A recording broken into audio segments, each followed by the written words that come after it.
ভাবছো তো এটা আবার আমি কি করছি শশা নিয়ে? জানতে হলে পুরোটা ভিডিওটা দেখতে হবে। জন্মাষ্টমীর সন্ধেবেলা এটা হলো আমার গোপুসোনার সাজ, পুরোপুরি ফুলের সাজ। সন্ধ্যা আরতি করার সময় গোপালকে ফুলের সাজ করি, একটু ড্রাই ফ্রুটের ভোগ দিয়ে তারপর গোপুসোনাকে একটু দোলনায় দোল খাওয়ানো হলো। আমার মিঠাই সোনাই দোল খাওয়াচ্ছিল।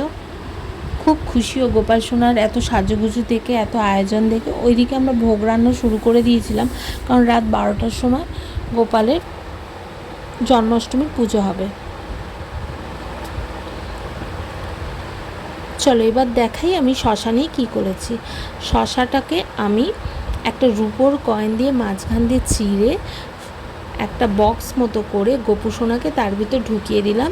আর গোপুসোনার শয়নের যে ব্যবস্থা করেছিলাম একটা বাস্কেটের মধ্যে, তার মধ্যে শুইয়ে দিলাম। এটা হলো গোপাল সোনার জন্মগ্রহণের পদ্ধতি। এই শশাটার মধ্যে রাত 12টা অবধি গোপাল সোনা শুয়ে থাকবে। তখন বাজছিল সন্ধ্যে 7টা। এই সময় আমি গোপাল সোনাকে ফুল আর শশার মধ্যে শুইয়ে দিলাম। রাত 12টার সময় ঠিক জন্মগ্রহণ করাবো, ওই শশার থেকে বের করে নেব আর প্রাণ প্রতিষ্ঠা করব। আর গোপালের সাথে নিজের একটা সম্পর্ক স্থাপন করব, ছেলে, ভাই, বন্ধু কোনো একটা। আমি গোপাল সোনাকে আমার সন্তানের চোখেই দেখি।